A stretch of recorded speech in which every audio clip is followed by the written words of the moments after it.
with the stripes on, but it's probably someone escaping from Detroit. It is Portia Monique. Ty, Beauty.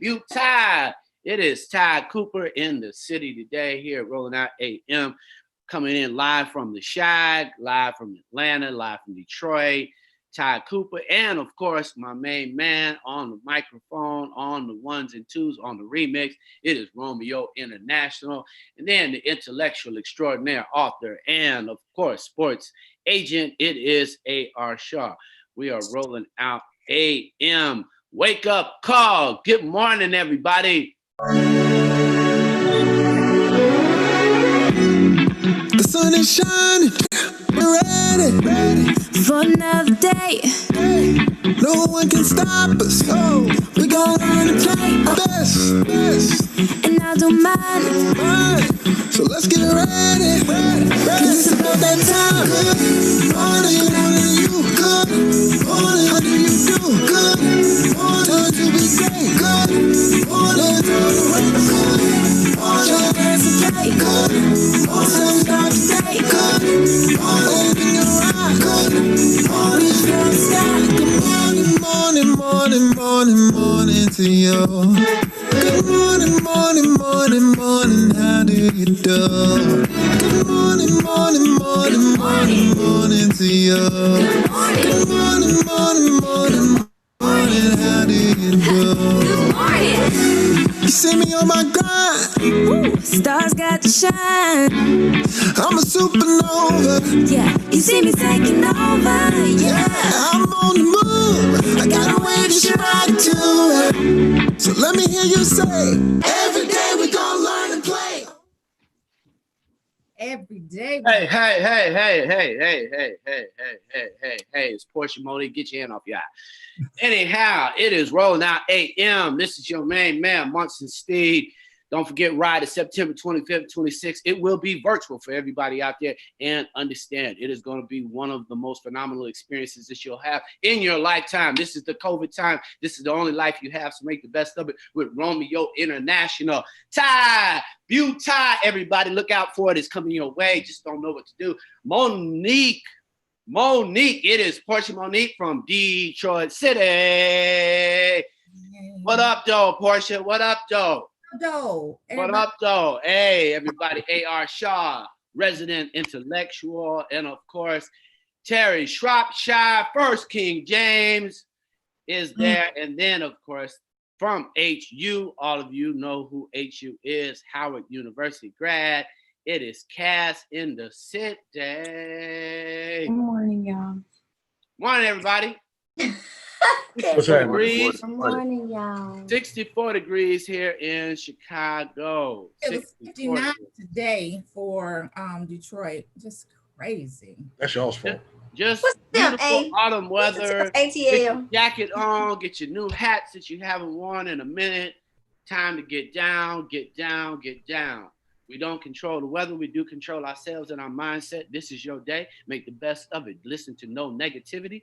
God wants nothing but the best for you. So if that's not your resident, get in that house, get in that place, and get in that space and stay there today. Be positive and look at Cass in the city. She's looking so eloquent today, just smiling at everybody. Got a big smile today, so we're excited about that.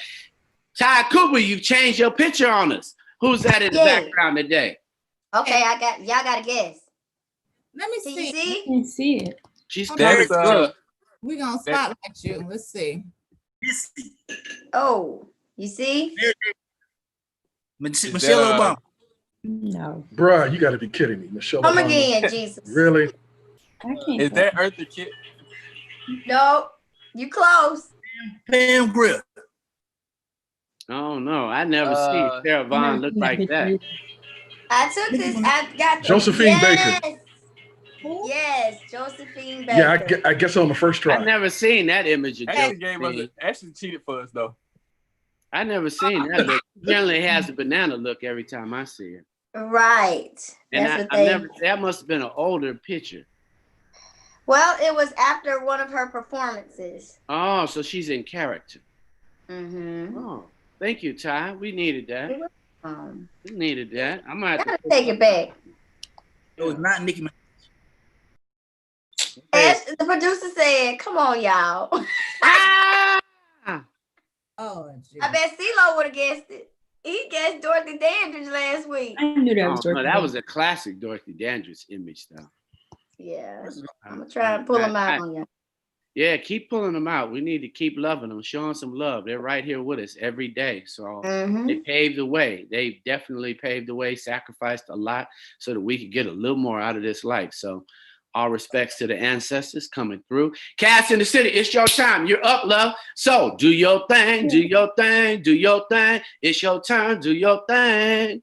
I love Monster Energy this morning. I need just a little bit of that Monster. Jeez. You got it, baby. Here it is. Boom. Boom. You take. Woo. It's on. Start your parties. Get ready to start my watch party. Everybody you watching Rolling Out 8 a.m. Wake up call. Well, speaking of some more iconic Black singers, performers, they just announced a verses of two legends, Miss Gladys Knight and Miss Patti LaBelle, happening this Sunday, September 13th. It's going down on Versus. What do you guys think of this? I believe this is the first of this kind of Versus that we're hearing about. All I know. A lot of older women about to get dressed up. Gonna have church hats. Church hats. Gonna have potato salad. It's gonna be church like gloves, fried chicken, potato pie. No, I think this you got to give everybody a little context. This is getting ready to be a classy situation. No, I really think they need to have their team together because y'all know with the Wi-Fi and all of that, we really want to hear those bangers, those hits from Patti. They're definitely going to be together. I believe. They're going to be together. They're going to use the Versus technology, so we should be good on like the function of everything. About to go shopping, AR. Woo-hoo! What you gonna get you some? You gotta get you like one of those Steve Harvey suits. No, I wearing those Steve Harvey suits back in the day. That was back in the day. That was everybody else graduated from that. We figured that one out. Right, that was like a Zook suit. That was. And you definitely can't wear linen. It's after Labor Day, so you better not be linen and sandals. We probably get some brims and some sequence. I like sequence. Okay. We know. I'm just saying they're gonna have a little sequence out there. I don't understand why you always say that we have to subscribe to these fashion rules. You can't wear linen. I didn't say we. I did not include you in no party. You do not have to own nothing. I'm telling you. Hey, look, comments to me. You are in time out. Like, keep all your comments for all the rest of the people on the team. I'm not communicating with you. Well, let's talk to the other You're people making on the this screen. a very hostile scenario. No, let's talk to the other people on the screen. This is the second time. You're not the fashion editor. Lord. Cassidy is the fashion editor. Cassidy is the fashion editor. Let's ask Cass. No, we're not asking. She's not getting your You can't stay engaged with the other people. You are not putting me in there. But people... Can you wear linen after Labor Day? I said I think fashion rules are based on you. I think you create your own rules. If I want to wear white tomorrow, who's gonna tell me no? Who's gonna check me? There it is. There it is. Boom. You know. So Andre 3000 said leather in the summer, silk in the winter. So that's what I'm talking about. That's what Andre said. I don't know. Get him on the show to say it if you're so bad, Amir. Get him, come on the show and say it. Don't just quote people that ain't been on the show. Quote people that been on the show. Show your power. You know, I'm here today. They just found Andre. I'm here today. I'm here today, and I want to see you at Fashion Week in the fall wearing white, Cassidy. Get in the front row. Then I say it. And you too, Portia. I am. I ain't seen your invitation yet, but come on with it. I'm just saying. I got my. It's always the first time. I have my winter white ready. That's all I'm saying. Now you're qualifying it. That ain't linen. Winter white ain't linen. I know Cassidy Report got more than one thing to bring. Oh, and I can't believe King James chimed in. I mean, boy, we're gonna start coming for that fashion all year. Now that King James is a fashion aficionado. Wait a minute, Cass. When is the King verses? James is a fashion aficionado now, Romeo. Just know that you know. Oh, are you trying to throw shade, Munson? I mean, we can waste our time doing that, but we can get back to Cass in the City. No, we're gonna go with fashion right now. Oh, okay. Cass, when is the verses? I got my Sunday here too. September 3rd. This coming Sunday. Okay. It's gonna be a good church service, y'all. Woo! That's the after party to church. The after party is a chicken dinner in the basement. Party. Is it early? Because they, No, I believe it's like 6 p.m. Okay, good. Okay, so it is early. Yeah, y'all have time there. So what you try to say? You know what I'm saying? About They, up there. No, you can't be ages. You can't No, discriminate by actually, it's age. 8 p.m. Eastern. And you can't discriminate by Prime time. Prime time. All right. Yeah. Now I think they're gonna be singing. Now that's gonna be some singing. Oh yeah. If they're not singing live. Well, I don't know. It sounds like an audience grab. Yeah, definitely. Now it sounds like an audience grab. So looks like the marketers would definitely like to get a different generation interested in verses. Yeah. Because this truly is going to be mother, daughter, grandmother. Because you're talking about people that go all the way down to the 70s. So, and obviously, 60s. And 50s. Yeah, we're talking about the very beginning of, you know what I'm saying, modern R&B, soul. Yep, classics. Taking it back. I like it. I think they're definitely diversifying it because, you think about right now in Corona, everybody's inside, but now you can kind of be inside together and listen to the old school music in new school. So I think it's a good mix. I like how they're mixing it up. But the other thing is to get more people to go to Apple Music. So at the end of the day, we want a transaction. How can we listen to more music? How can we get more people interested in demographics that aren't consuming a lot? Because if you're on your IG, you may not be listening to music. And we like that catalog. They got some catalogs over there. Well, welcome to our guest. We got a guest, they say. How we got a guest? Ashley? Facebook this morning, real quick. Maya, Taru, I see you, man. Taru said he don't like the way they put verses against each other. Kim Moore. He doesn't understand the concept yet. Yeah, that's the whole purpose of verses. That's why they call it verses. Iris. And besides, he has Terry's coming for you, Taru. Just want you to know. Just remember, it was Terry who came. It's not me. By now, coming for you, Taru. You say you're not smart. I want you to know that's what he just said on live TV. Okay, if I'm gonna come after him, can I complete my thought? No, you can't. We got a guest, Terry. We got a guest. Oh, okay. Yeah. Of course we do. Must have had his coffee early today, y'all. I'm telling you, he Terry, got that gun. Terry, get your girl Portia. She done come for me again. No, I haven't had any coffee, by the way, Portia. I still gotta make that move. All right. Yeah. Okay. It's cold over here. It's cold here too. And the lake is like raging. You know how it is when it's cold. The lake is raging. Well, Portia, we didn't tell you to be born in Detroit, so come on. I wasn't born in Detroit too. I was born in San Francisco, Cali girl for life. Mm-hmm. Oh, is that what you're doing? Is that what you claim? You claiming that set? No, but it's true. Those are facts. Like, what do you mean? Okay, so Ramblin' State, relax. We don't have nothing to prove.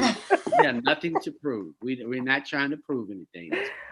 Good morning. Good morning. Yes. Melanie. Hi, good morning. Good morning. What's going on? Congratulations. Thank you so much. Everybody needs to know that Melody created the first rolling out logo ever in the history of the company. She is a Spelman graduate. She was intern at that moment when she did it. She was not a mother and was not a phenomenal entrepreneur.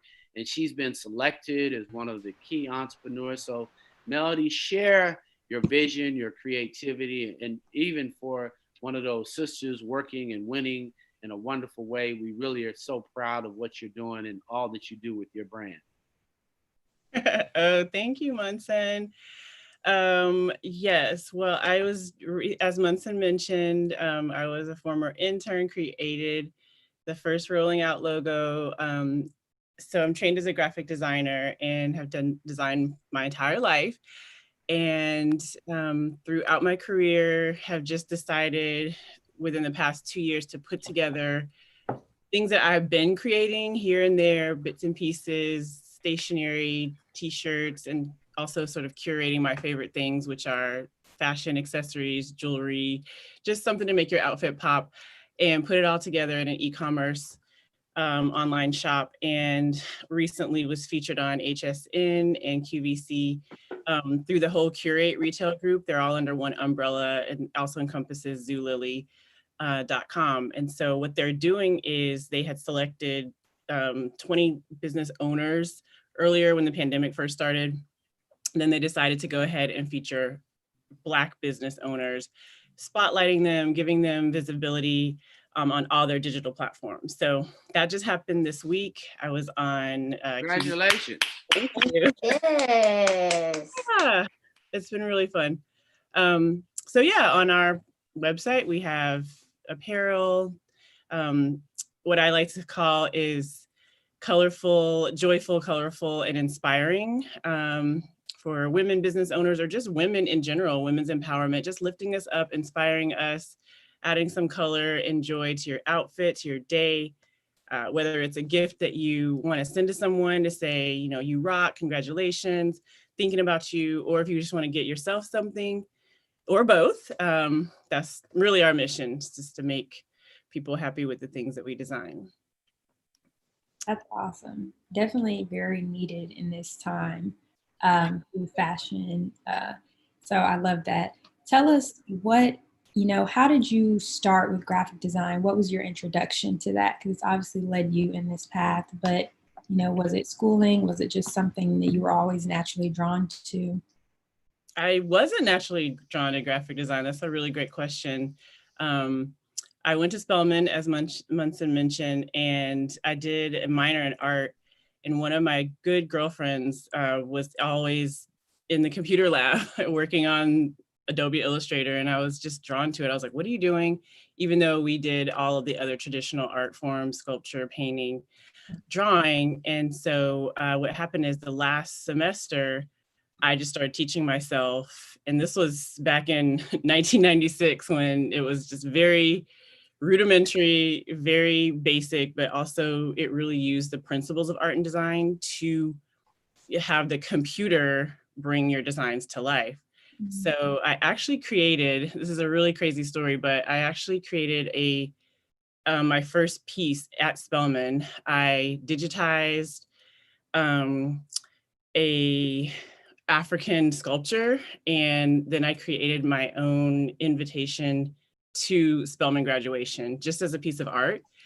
Again, same thing happened. People saw it. They were like, hey, I like that better than the invitation.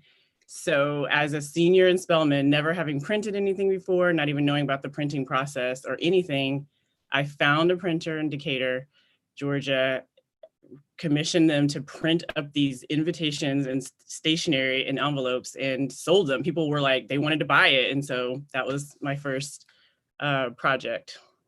Wow.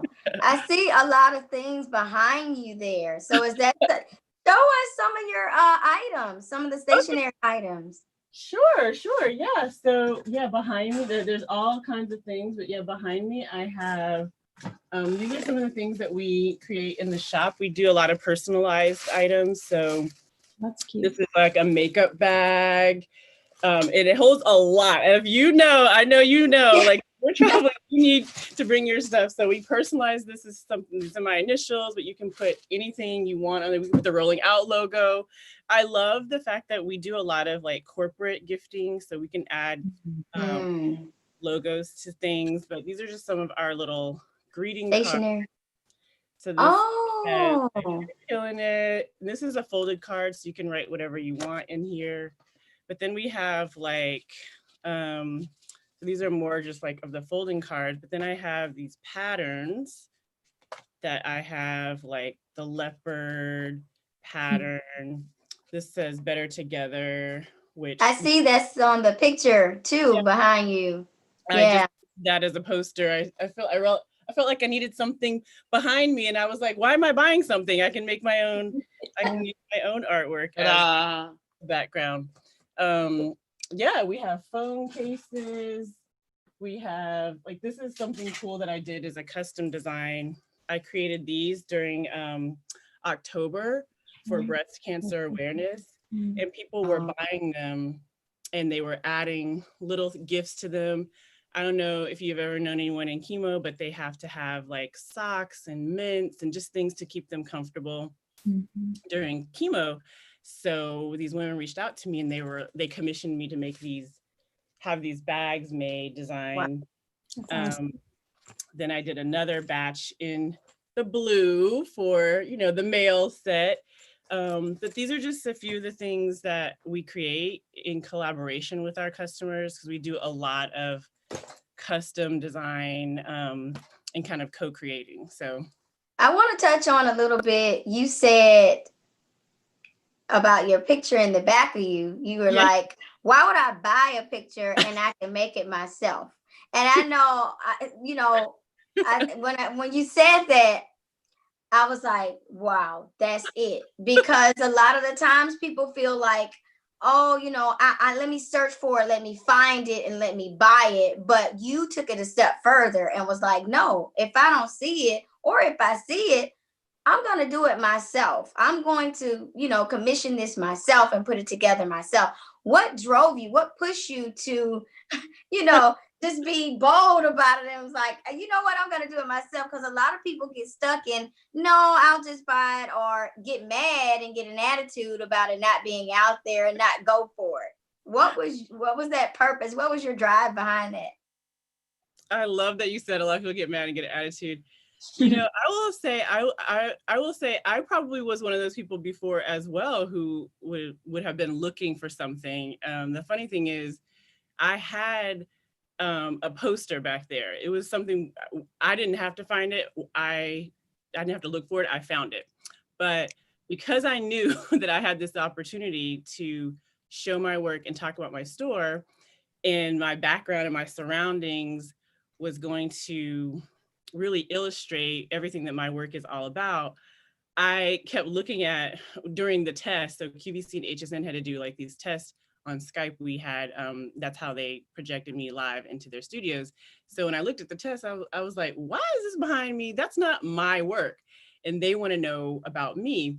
So I literally knew that I had tons of things that I designed. And I guess that's the whole ethos of my store. In looking for things, the reason why I started my store is because I was looking for things to give people, or I was looking for something for myself and couldn't find it, and was like, oh, what am I doing? I'm a designer. And I would say a lot of that, even though we don't talk as often as I'd love, is because of the principles that Munson instilled in me. He was always very encouraging and uplifting and letting me know that, like, you can do it. You have it in you. Like, why we don't need other folk, to lift us up. Like, you have everything you need within you. And so I would just say I have a strong base of support from everyone, from my friends, my kids, even. They come in here and they're so supportive. They pick up everything, Mom, oh, I love your work. And they brag about me to their friends, and they talk about me.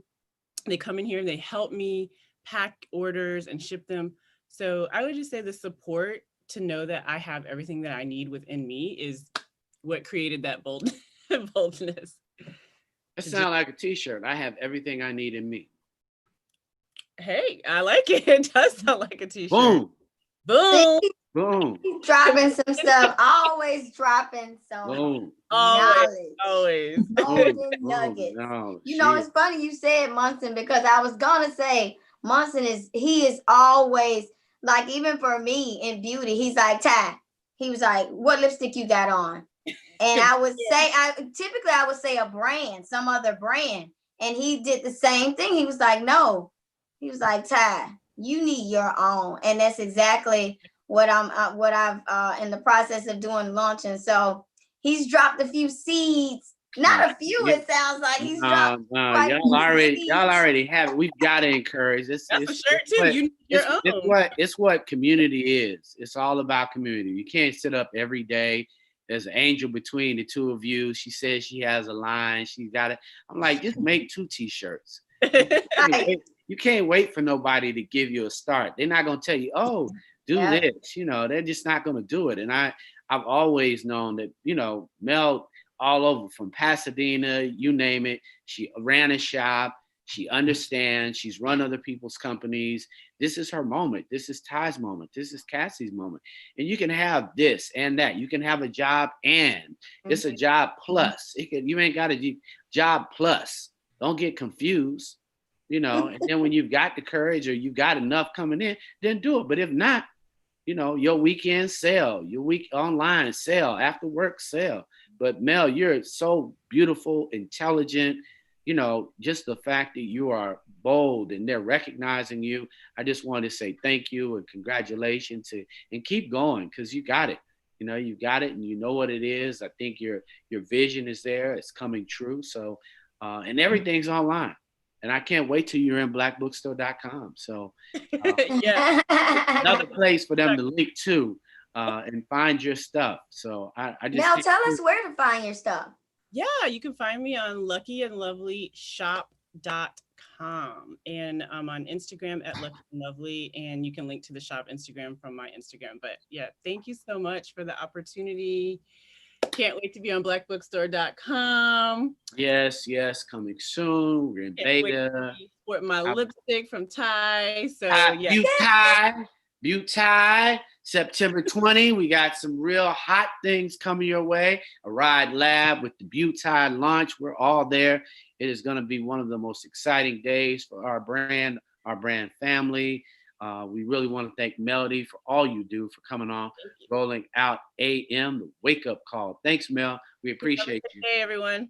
Thanks, Mel, and congratulations again. Thank you. Thank you. I was very inspired by your story. She was very inspirational.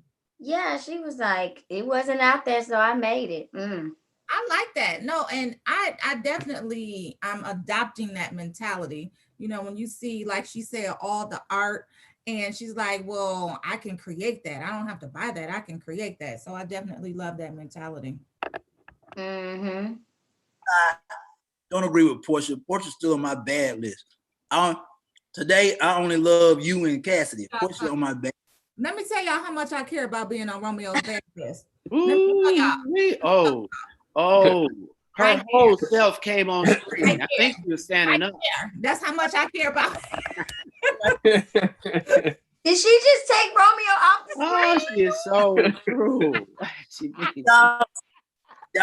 Rolling out, do y'all see the That's how much I care about being on Romeo's doggone bad list.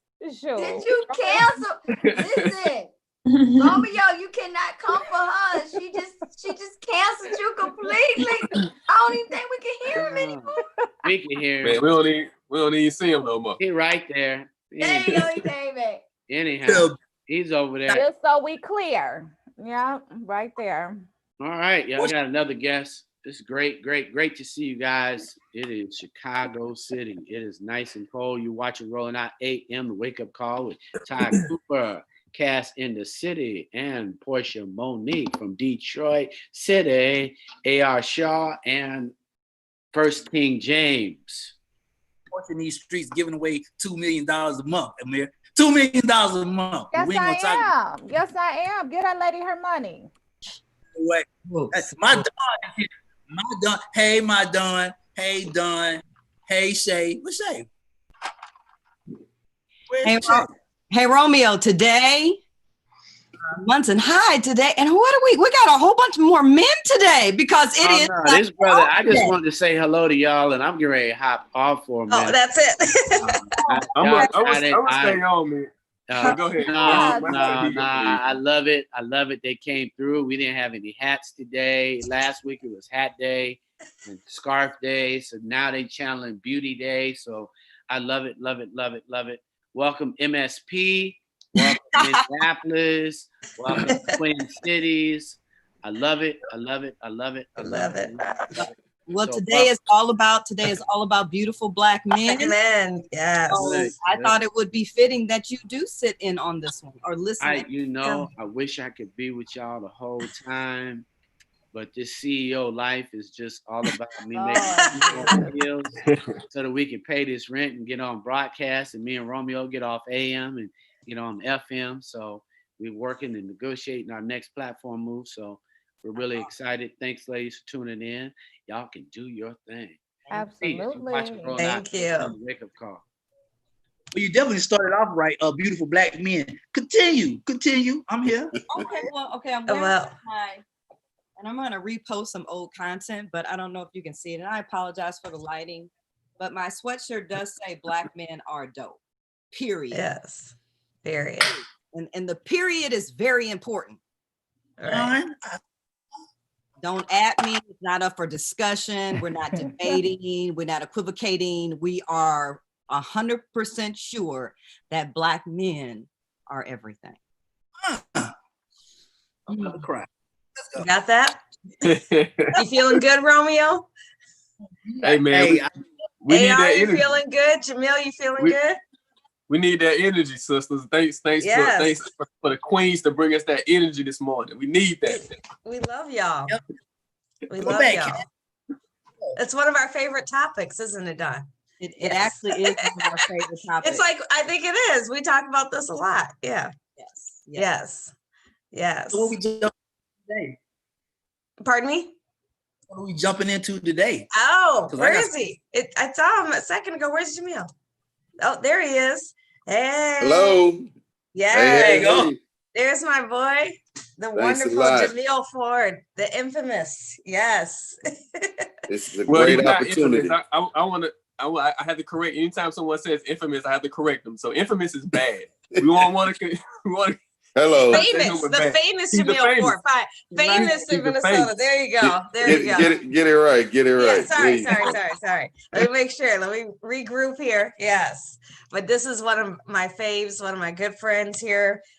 He's doing amazing work, born and raised in Minneapolis, Minnesota. So a Black architect that loves to be Black, that loves his Black wife, his Black kids, and his Black life. Am I wrong, Jamil? Amen. And he gives back to all of the Black community. So, yes. So we, Jamil, he knows I love him. I love his work he does. I love his energy he brings. And as Don says, he's a dope Black man. So we wanted to honor him today, since this was a day of honoring Black men that are out here in this journey in America. So, there's a lot going on right now. Well, let's introduce Jamil, and then we'll get into our wonderful discussion about Black men. So Jamil Ford, owner and founder, am I correct, Jamil? Of Mobilize Design and Architectural.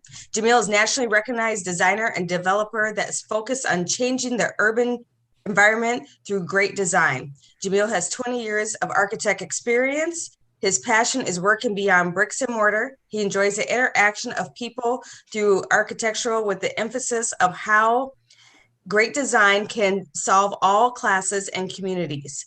He is heavily involved in a number of community organizations and has a passion for solving community concerns and addressing individuals that don't have any resources or to access information. Welcome, Jamil Ford, our Black architect. I just think that's a dope ring, don't y'all? Yeah, it's so dope. It's so dope. Thanks, Black architect. Yes, he designed some amazing things here in the Twin Cities. So, how you doing today? I know you already been super Black dad today. Man, I'm trying to manage. It's a one parent home this morning, and I appreciate all you women out there that do this on a regular basis. I pray for you, brother. I pray for you. Man, I'm dealing with three kids, 9, 11, and 13. So I'm trying to manage this morning. Yes. So I got the phone call. All right, I'm ready to go, but I'm getting kids dressed and I'm gonna hop on. I said, get it. That's what I like. I like it. Well, let's jump right in, Jamil. You ready? I'm ready. Stay ready. All right. So first, Jamil, can you please share your current biggest obstacle in your journey as a Black man just in 2020? My biggest journey right now is managing so many different circles that I exist in, whether it's my family, my larger family, the community I reside in, live and work. In addition to COVID-19, we've also had the post-George Floyd incidents, which has impacted me tremendously. The Thursday after George Floyd passed away, I immediately jumped into survival mode, meaning how do we begin to protect and serve our community in a natural reaction with looting, putting boards on our businesses that say Black owned, only to discover there's white supremacists in our community.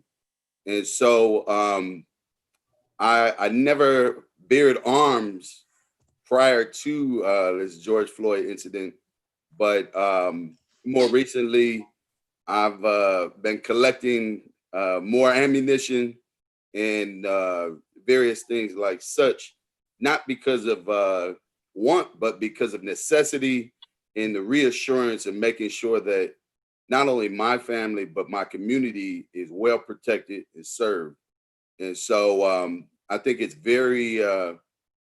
very challenging time for myself right now. Just knowing that I'm trying to run and operate my business.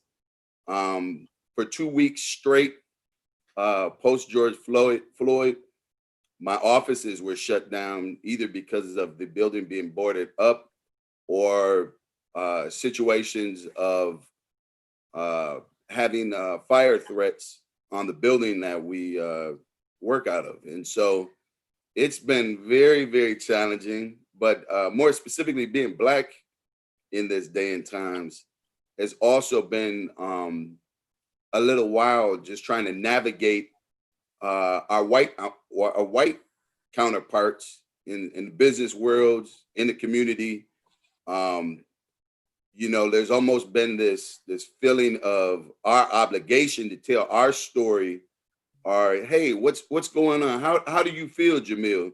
And so that has gotten a little worn out over the multiple weeks, right? And just sharing my perspective. But overall, it's been reassuring that, you know, we will prevail, that our business will not fail, and it's up to us to take moments like this to really stretch ourselves to be the Black folks and people that we are for the many years that we have been able to overcome many challenges. And so, yes, this too has been a challenge, but it's nothing that I don't see we can't persevere and get through as a collective.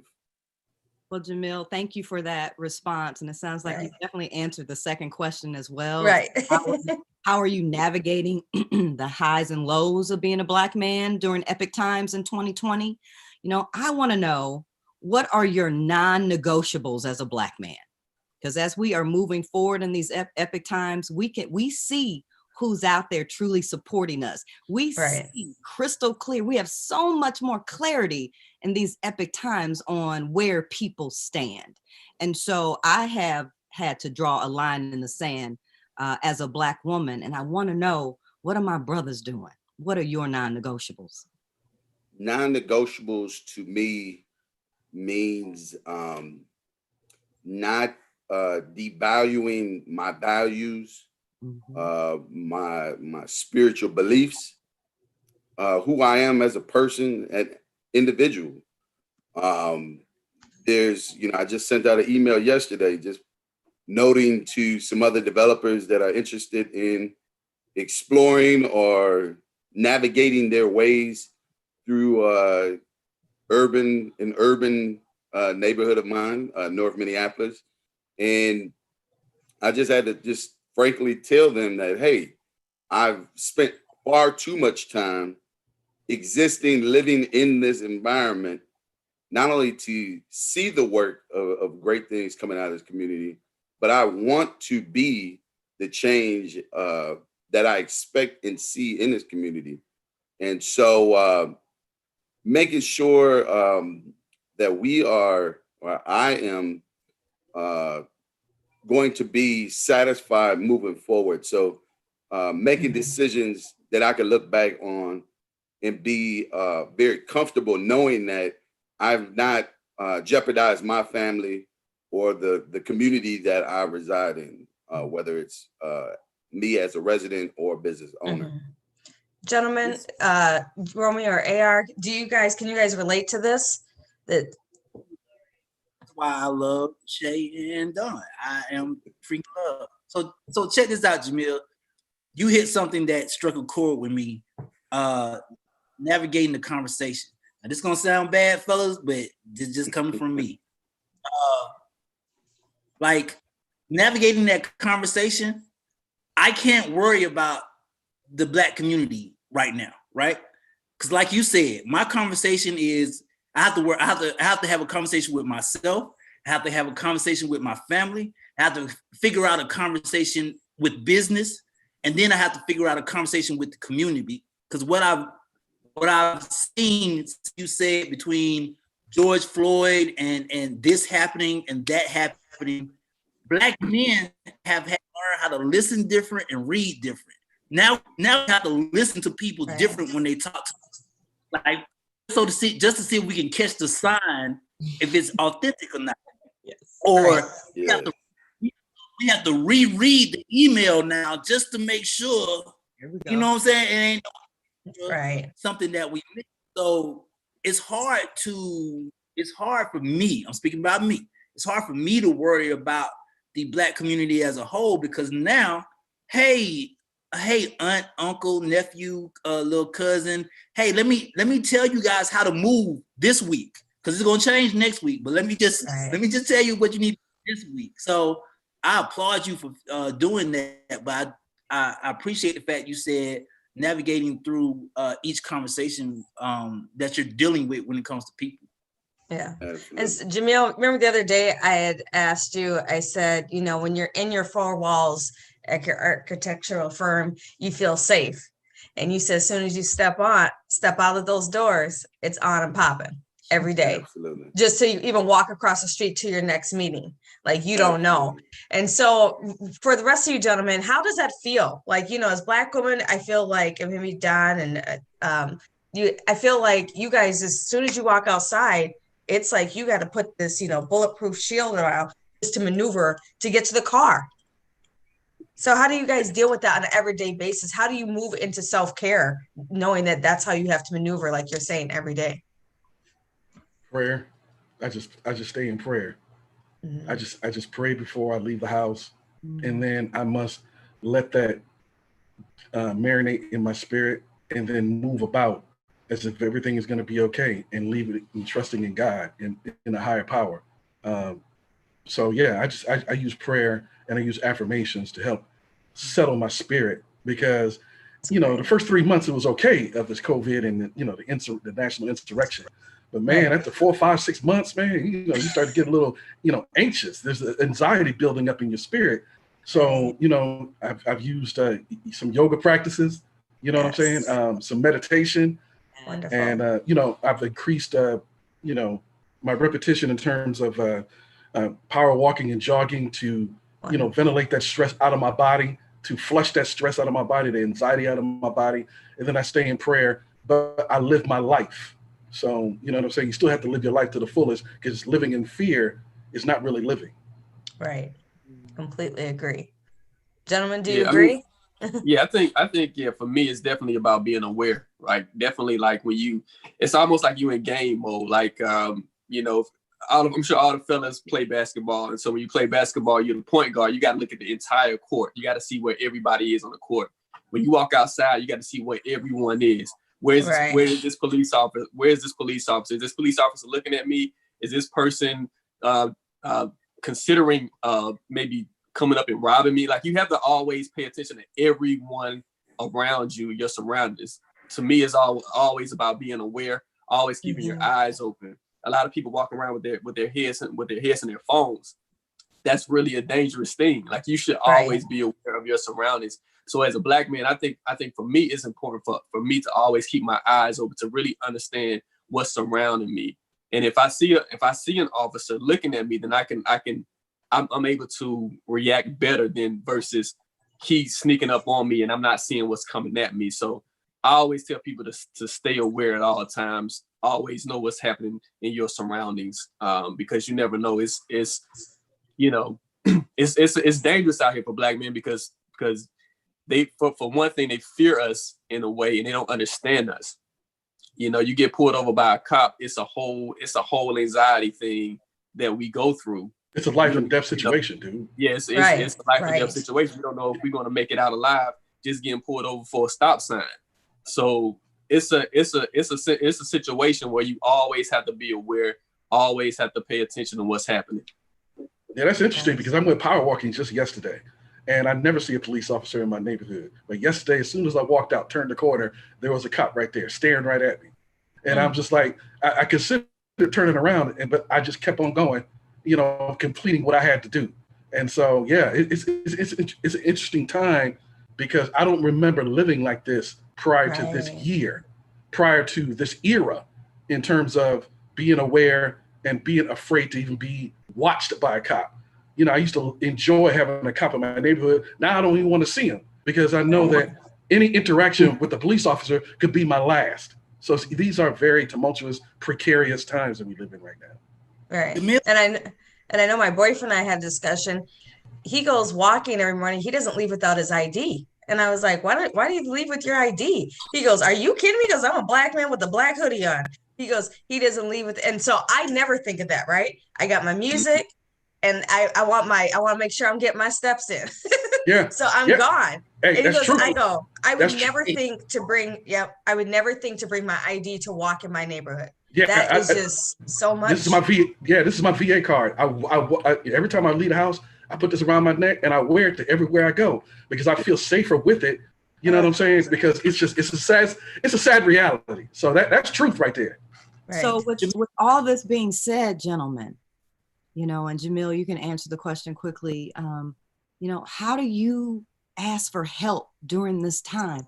Who supports the Black man? I know us queens, we're there, but they're internally. How do you ask for help? I know there's a level that can be difficult to be vulnerable during these times, but you need to be lifted up and supported as well.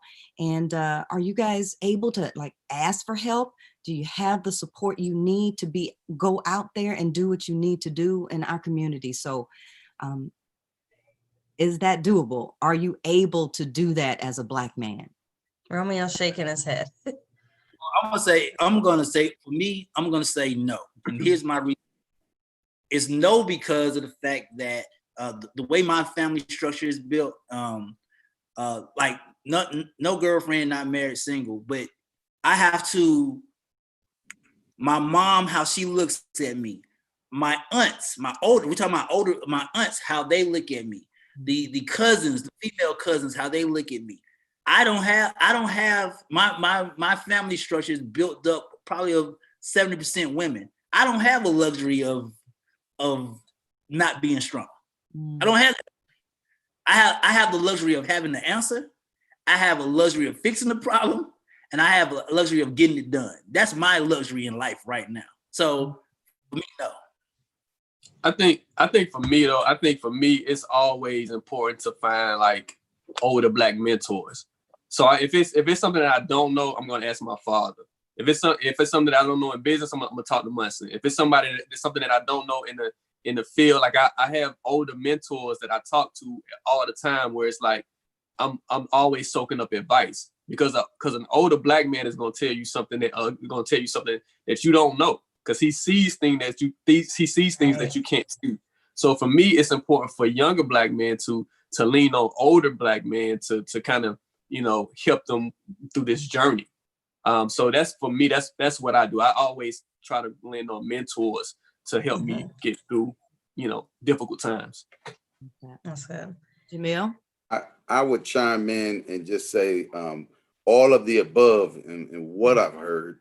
But more so sometimes while trying to navigate ourselves through this moment of life of just being Black, just existing in the communities or the neighborhoods that we reside in. Oftentimes I have to find refuge, even in the internet. Sometimes I will go to YouTube and find somebody that's very inspiring in their own field, their own profession, their own craft or artistic gestures, just to sort of remove myself out of my element, out of my time, out of my moment, just so that I can be inspired to even get in the mindset of doing some of the things that I do. Because I'm sure like many of you, depending on your backgrounds, you don't just conduct or produce work just because it takes a moment to get into that mood, that moment. And so for myself, I almost need to find refuge in my situation, in my moment, in order to get through that. Sometimes it may be motivational speakers, music, a wide variety of different things. And to some of the other Black men that just spoke, definitely being able to reach out to other Black brothers is always helpful. And I think intergenerational connections, both with our seniors and our youth, is very important in these moments. So I'm always having a dialogue, even with young cats on the block, or even with my elders, and just reaffirming that, hey, I'm not the only one in this. And how are you getting through this? And so speaking up is probably the most important thing that I can do, rather than finding myself in isolation, trying to manage all of this by myself. Right. And I think you do great with that, Jamil. You're involved in the church. You're really a family man. You're out in the community trying to rebuild it from scratch and work with people and educate them on how they can lead for our future. I know he was out there protecting the community for weeks on live, designing buildings and then protecting grocery stores at night. Like, don't come around here. And so I applaud that leadership that we need in our community in a positive light, that you are first a Black man and a husband and father, but you also will lead with education. And that's going to be the trajectory that changes this future for Black men and for Black people, to be unapologetic Black and not to have to go through what you go through every day. So with that being said, what is, Black men, the biggest win you can take out of 2020? I know it's been ups and downs, but there is huge wins and huge lessons learned this year. Please tell us what what you're winning with and how you're going to go forward with that win. Introspection. Just painstaking inventory of your shortcomings and your strengths, and detouring from the road that you were going on and taking a path that is more conducive to success than the one that you were on. I found and talked to a lot of people or interviewed people who said that they were on like this treadmill before 2020, and it wasn't working for them, but that's what all they knew. This gave them the time. Actually, this is almost like God commanding us to sit down, sit your behind down, and understand what you're doing right now and what you're creating and how you're destroying your world and yourselves. So I think I take out of 2020, the light at the end of the tunnel, or what does it say? The silver lining is introspection. That's what I take out of it. Perfect. Love it. AR, Romeo, anyone? Go ahead, Jamil. I want Jamil to chime in. Go ahead, Jamil. What's your win? So my wish coming out of 2020 is to go hard in the paint. When I say go hard in the paint, that means it's moments like this where we need to step up and shine and be the leaders of our families, of our communities, to show that resiliency, and just to make sure that, yes, it's hard times, but there's definitely some opportunities in these hard times. We need to be able to see through this cloudy time that exists. But I've already started identifying areas of opportunity through our struggles. I've been dealing with the Native American community over South Minneapolis, Little Earth, and they've had multiple shootings, and they've been plagued with so many different things in their community. And, you know, I'm getting to a point where I'm even, you know, pushing back on the city, or excuse me, not the city of Minneapolis, but the Minneapolis Park Board to begin looking what reparations to that community. What does that look like? In returning the land back to them so that they are independent and understand their future and how they can exist. And so having dialogues around future opportunities for entrepreneurship, jobs, addressing and dealing with mental health, finding various forms of revenue generations for that community is definitely where I'm at. I stepped in doing pro bono work because of my passion first, but I understand that through everything that we're going through, I know if I help them, they definitely will be able to help myself in the various things that I'm doing. And the same exists in other areas of my work. I'm working on a community clinic and building a campus that's focused around health and wellness. You know, I'm personally not only just talking about how I'm surviving, not only physically, but mentally.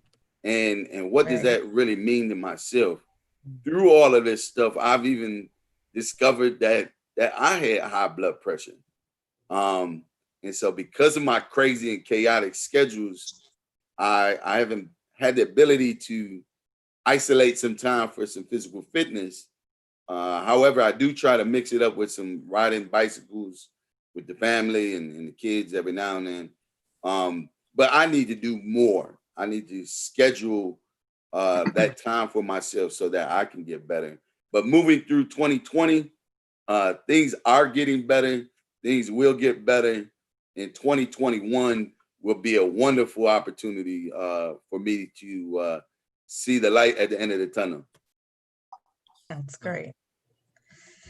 All right. Well, go ahead. Go ahead. No, you go ahead. But no, I just want to thank everyone for coming on and really having this segment. I think this is definitely important during this time period, man. This, you know, a lot of times people don't really take time to really understand what Black men are going through on a day-to-day basis. They expect us to be strong all the time, but we definitely need to have more dialogue here. So I want to thank everybody for joining us. And, you know, I can't wait to the next week's segment. I know you guys are going to have more heat. So we appreciate you guys for stopping by this week. Yes, thank you. I want to say my win, AR. Okay. I'm sorry, Romeo. Go ahead. Sorry. What's your win, Romeo? I'm going behind Jamil. With my win, I'm Steph Curry in this bitch. I'm shooting all my shots. I ain't hesitating on nothing. I'm just, if I hit and miss, oh well. If I hit and it go in, oh well. I think this is the perfect time to just go for everything you want because this world is upside down. I love the both of y'all. Yes. Well, we think so too. There's only one way, which is always to the top. Jamil, we thank you, Mr. Jamil Ford, for sharing, you know, your insights of being a wonderful Black man. Thank you for the other Black men on this panel, and to all the Black men out there. Know that Don and Shay, we love you, we respect you, and we are behind you 100%. You are dope as hell, as me and Don would say. And as always, lead with empathy and grace. And at the end of the day, let go, let flow. Hey. Thank you. Thanks, guys, for joining us. Thank you. Thanks, everyone. All right. Have a blessed day. We'll see y'all next week. Bye-bye. Absolutely. Definitely. Let's bond. I felt us bond for a second, man. We actually felt some Black power going on. Well, I think that this sets up a perfect segue onto the next guest when we're talking about these tumultuous times and what Black men have to navigate or circumnavigate in these times.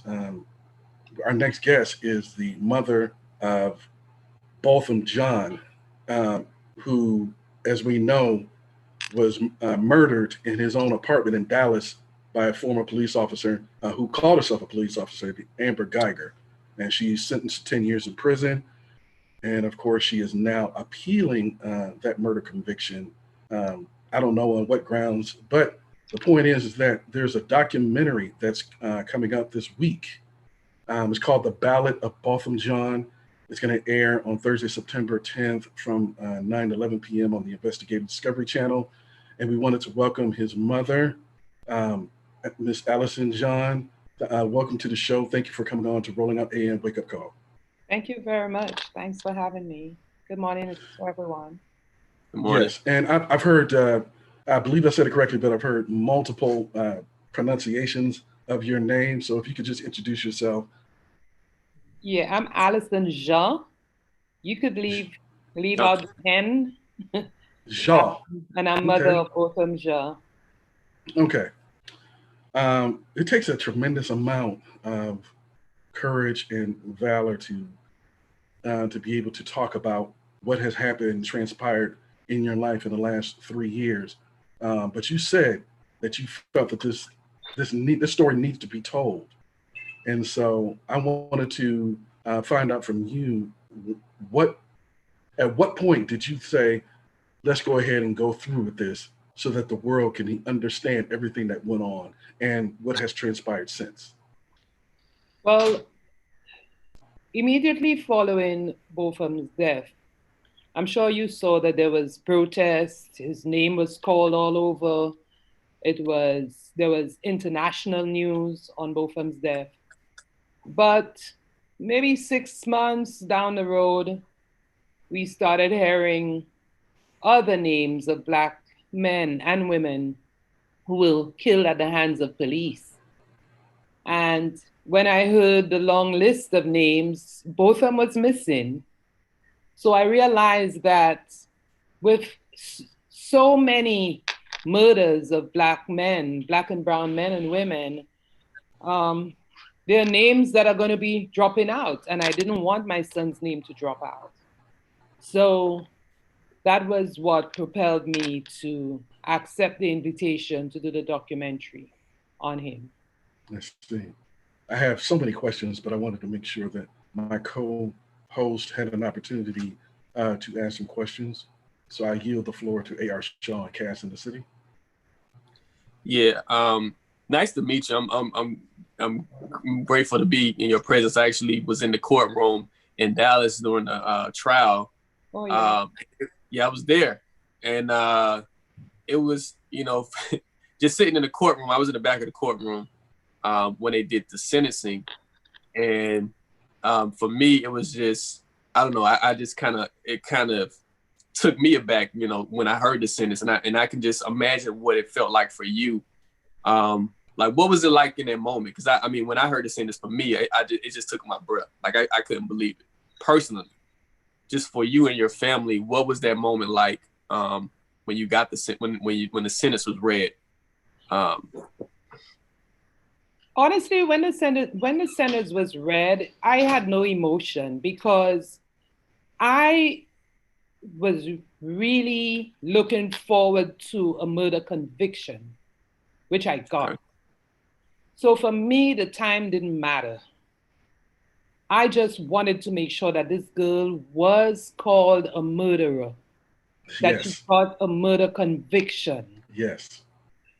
When the prosecutor presented to the jury and asked for 28 years, I felt that it was a good number. But the 10 years, I felt, ought to have been 10 years where she could change her life. So the sentence I saw as a slap on the wrist, but it didn't mean much. She is, no matter how you turn her around, a convicted murderer. I see. Did you have a question? Go ahead, Cass. Absolutely. I want to thank you for joining us this morning as well. Thank you. I wanted to ask you, as a mother losing a child, there's, nothing we can say. We can't even understand what you've experienced over the years. And the only people who can are other mothers going through the same thing. Have you connected with some of these other mothers who've experienced the same thing and the same type of injustice in the system? And how has that helped you? Absolutely. I've been in touch. I've been inducted involuntarily into a family of other mothers, other parents who have lost kids. So I'm in touch with Antoine Rose's mother, Michelle, O'Shea Terry's mother, Shirley. I reached out to Ahmaud Arbery's mom, Trayvon Martin's mom, Tamir Rice. So we're just always trying to be together. I'm closest to Michelle. We keep in touch very often. That's Antoine Rose's mom. We have Denroy Henry. I've met their parents and we're all together. I feel a sense of greater comfort when I'm in the presence of these other parents who have lost kids, especially to police brutality, because I believe we can relate to each other. We all share the same pain. I could tell you as a mother, you actually feel your body, your womb crying out. So it's not just grief from the heart, it's grief from the womb over the loss of your child. The other thing too, for me, which intensifies the pain, is that both of them did no wrong. And both of them did everything to prevent himself from being caught in that situation. He tried to ensure that he was always well dressed so that he couldn't be mistaken for a thug. He did not go to certain areas. He pointed out to me when I was in Dallas in 2016, some of the areas that were not that were high risk. He said, "Mommy, we're driving in through a bad area." So I knew that he would not go to certain places where he would get into that trouble. And then it found him in his living room on a Thursday night, ready to watch the football game and eating ice cream on his couch. So that makes the pain even greater, knowing that his privacy was violated and he was killed right in a place that he never expected to. He wasn't robbed. It wasn't a robbery. It's, such a bizarre way in which he died. It's really, really, really painful. You guys filed a civil lawsuit against the city of Dallas and, for, I guess, wrongful death lawsuit. And the judge basically said, that's for the last one that I heard, was that the judge said that the city wasn't at fault because the officer was off duty. Just your thoughts on that. But even although she was off duty, there was a lot of corruption going on. She called another cop and they were trying to cover things up. It was a lot of cover up with the Dallas Police Department. So just what are your thoughts on, I guess, on that judgment that the city wasn't at fault for his death? I'm happy that you're saying that because I'm seeing several news networks still describing her as off duty. And we saw coming out of the trial, first of all, that the standing orders of the police department states that an officer is never off duty. Because if the officer sees a crime in progress, that officer is responsible for responding. And that's exactly what Amber Geiger said. She thought there was a burglary in her apartment and she responded as a police officer who was on duty. She also was still in uniform. She still had all of her equipment in her hand. She used her service weapon. She issued verbal commands. No civilian issues verbal commands. It was only as a police officer. So although she was on her way to her apartment, she transformed as she was trained to become a police officer at that instant, and she killed him. So the judgment from the judge in December, we're appealing because Amber Geiger was everything of a police officer on duty. She got the 72 hours cooling off period, and that was afforded to only officer involved shootings. So how could she be off duty and still get all the privileges? She got the dash cam turned off so that she could speak to the president of her association. She got her hugs and kisses from her colleagues. She was able to destroy evidence by removing text messages and all of that, and wiping her social media accounts on the very same night. So I don't know how she could have been off duty. And I think it's time that the media stop describing her as off duty. She was a police officer and she acted in every way as a police officer who was on duty at the time when she killed my son. Yes, murdered your son. It's kind of interesting. You're now inextricably intertwined with every one of the unarmed Black men and women of the past several years who have succumbed to a violent death. And so what I've noticed is the character assassination post-murder. And so what I wanted to do was give you the opportunity to talk about your son, because he was a rising star. He had glowing aspirations to return home. So I wanted you to talk about that aspect of him and other things that people don't know about Botham Jean. That's right. Botham was an intelligent boy. All the exams that he sat, he came out at the top. He was very driven. He was very focused. For a young man, I used to wonder how he was able to keep so focused, because at his age, I wasn't like that.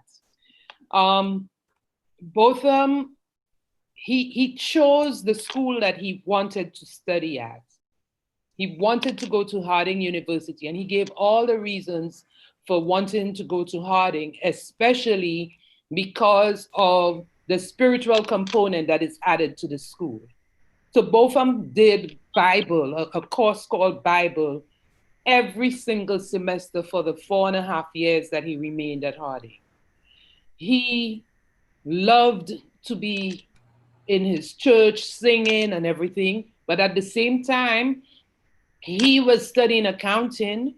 Then he researched and found that if he did accounting with management information systems, he could land himself a better job. So he pursued that.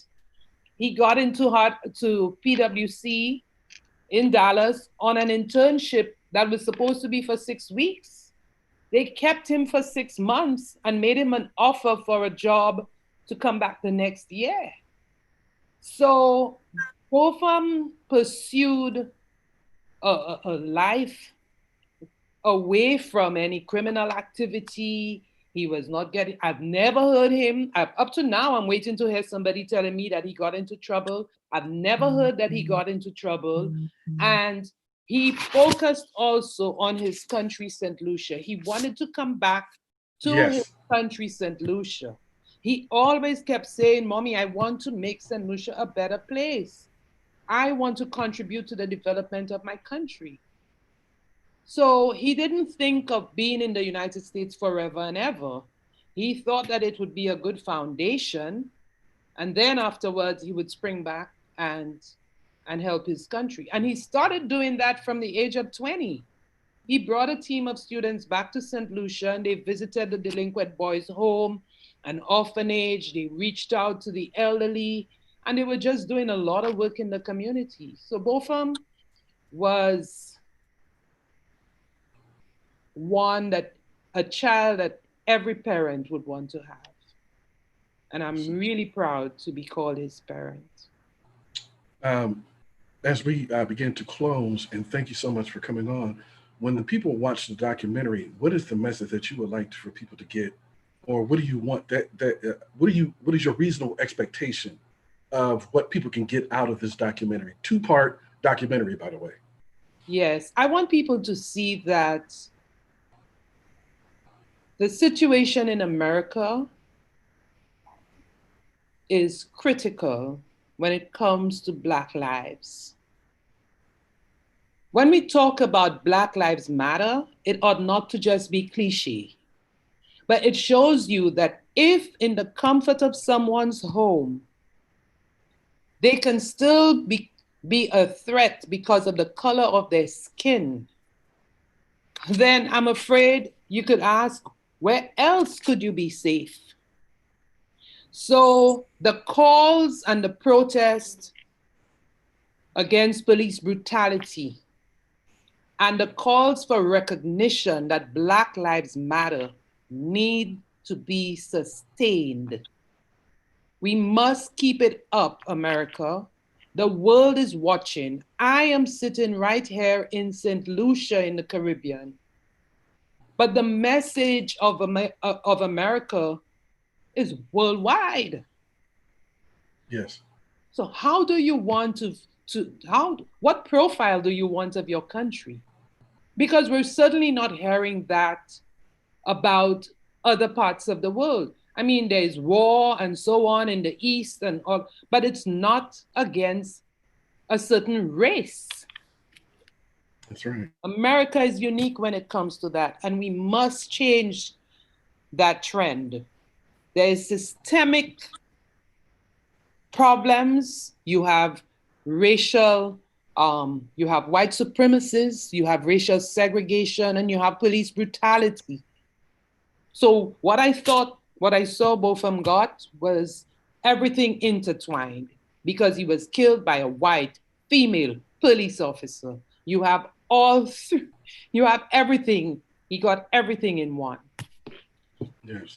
So one shot and he was gone. So I want the world to see out of that documentary a life that he lived, how he died, and how she still is being treated. Yes, ma'am. Well, thank you, Queen Allison Jah. And I hope I pronounced that correctly. Yes, you're correct. Yes, thank you so much for coming on. And we want to remind people to tune in to The Ballad of Botham Jah, airing on Thursday, September 10th from 9 to 11 p.m. It begins on that. It's a 2-part documentary on the Investigation Discovery Channel. Thank you, Ms. Jah, for coming on. And on behalf of my co-host, A.R. Sean Caston City, God bless your family. And I bless you with love. Thank you so much. Thank you very much and have a good day. Thank you. Yes, ma'am. Thank you. Thank you. That's that's deep. That was some powerful stuff. Yes. Jerry and Mir and Cass. Very sobering. Yes. It's very hard to digest. Yes. Very much. Because he did everything right. As she pointed out. She did everything he was supposed to do.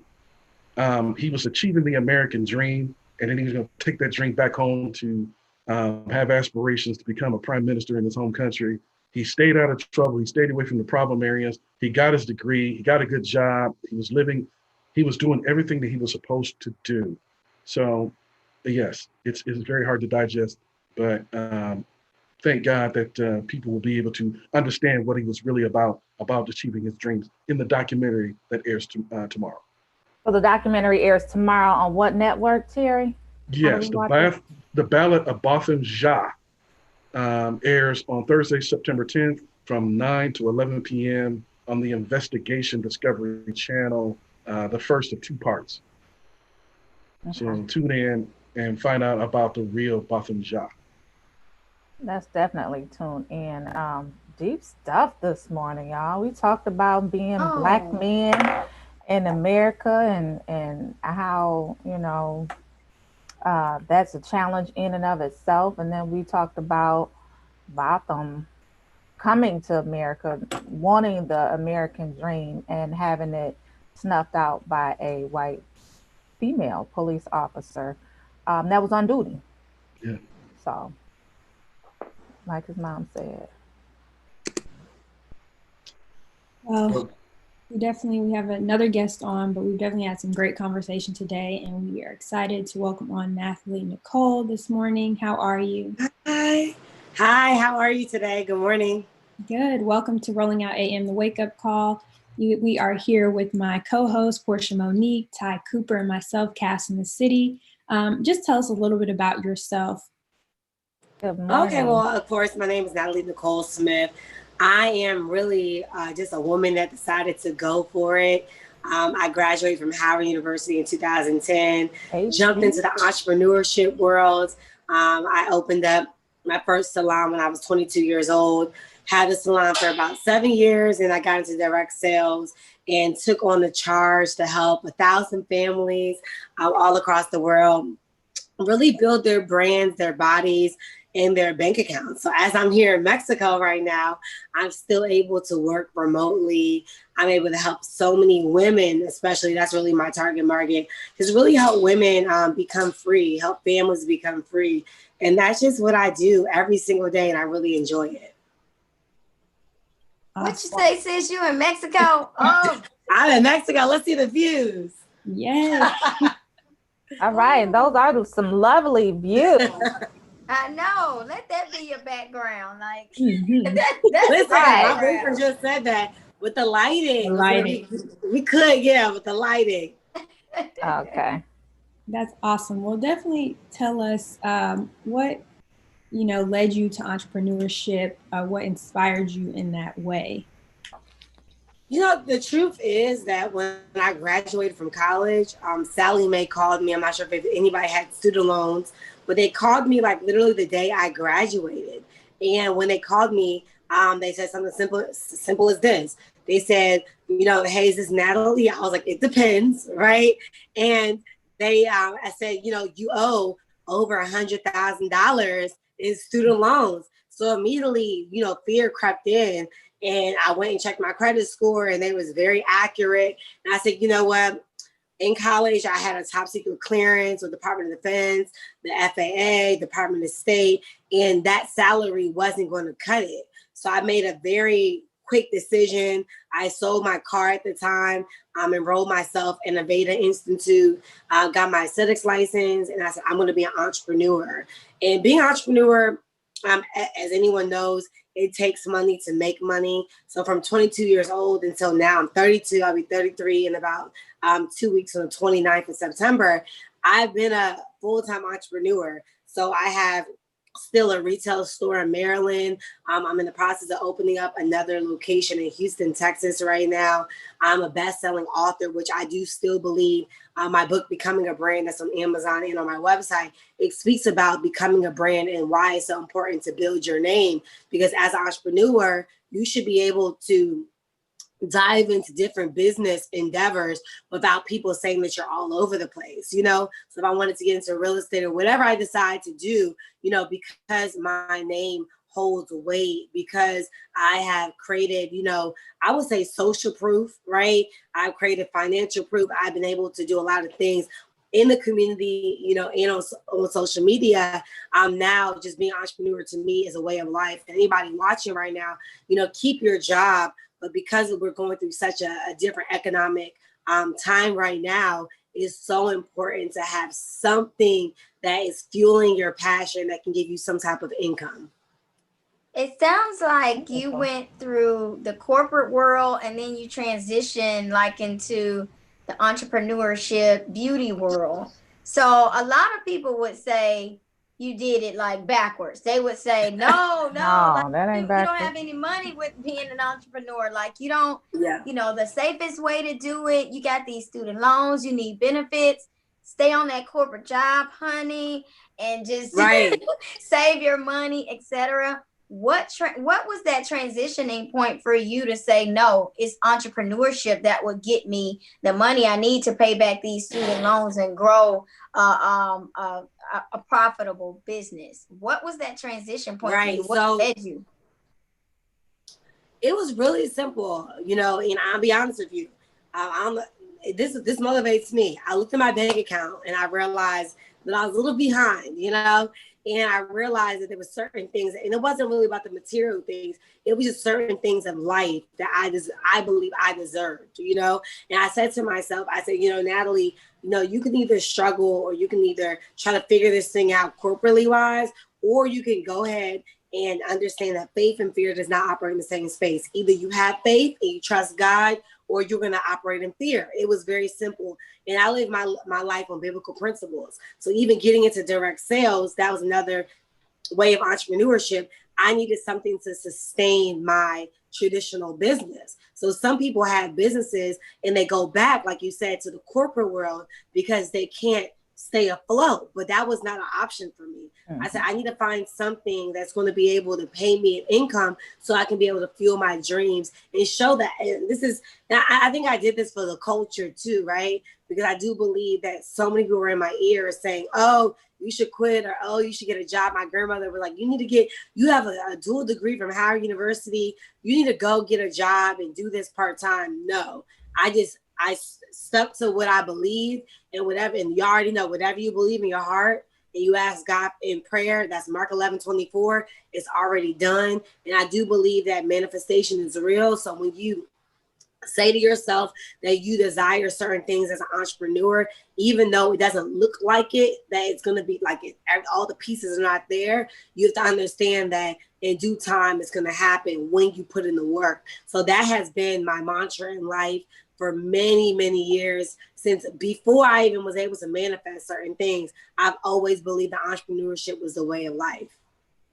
All right. Yes, I applaud you because as Ty suggested, you know, some people would say that you went about it backwards. I would say you went about it the exact correct way.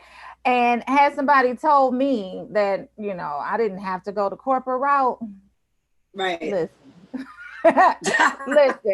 Listen, that's all I can say about that. But let's talk about some of the ventures that you're in. When you introduced yourself, you pointed to your necklace and you said, we're saving 1,000 families. What does that mean? And explain your necklace. I'm going to go ahead and spotlight it so people can see. Explain what your necklace says and let us know what that means. So pretty much when I was 27 years old, I got into direct sales. There's a woman, I'm sure you guys know her on Instagram. Her name is Coach Stormy. And the truth is this, I thought direct sales was a scam. I thought it was a pyramid. And I remember my father, when I was younger, dabbling into direct sales and dragging me to meetings. And I had a very bad taste of direct sales in my mouth. I really did. But then when I saw this 1,000 Families movement, I couldn't help but desire to want something more. Like I felt like as a single Black woman at the time, I was like, you know what? I want to be a part of something bigger than myself. Like money was cool. I was making a couple of dollars. I was making multiple six figures since I was 22 years old, but it just was never enough. And I said to myself, you know, Coach Stormy has this mission. Our owner and founder, Mr. Jack Fallon, he had the mission to create sustainable products, which we have NutriBurst and CBD tea and all these amazing products. And the truth also was I was overweight. So imagine being a Black woman, you know, people mistaking it for just being curvy. I was overweight, really. I was unhealthy. You know, I was always tired. And I said, I need to create a change for myself. So the first family that I wanted to help was myself. I said, I need to, I didn't know I was going to make multiple seven figures in the industry. I really just wanted $5,000 a month. So I got involved. I lost about 20 pounds. I started building a team, and I still have both my businesses, which is my nonprofit Women Who Boss Network, which is a social playground for women. And I have my Plush RX business, which is a holistic, you know, fitness and health, you know, platform for women and men, you know, whoever wants to buy those products. So it was like a perfect fit. So after partnering up with Coach Stormy, I met so many other people that came in my life, and I helped them make an income. So at this point, 5 years in, I was able to help over maybe 75,000 people, you know, create some income in their household. We are a direct sales company. We do focus on health and wellness products, vitamins, supplements, that sort of thing. But what I love about the company is that the mission is really to help people. A lot of people approach me, whether it's to get paid sponsor ads on my page. If I don't believe in something, if it has not worked for me, and if it's not real, you know, I can't do it. So I'm here in Mexico right now, working my businesses, and it feels good that I actually, one of my missions in life was to be free. You know, I pay my mom a salary. I pay my dad a salary. I have 2 assistants that work for me.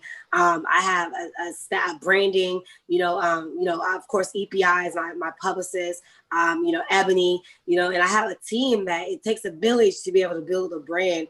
And I don't believe that it was just one moving part.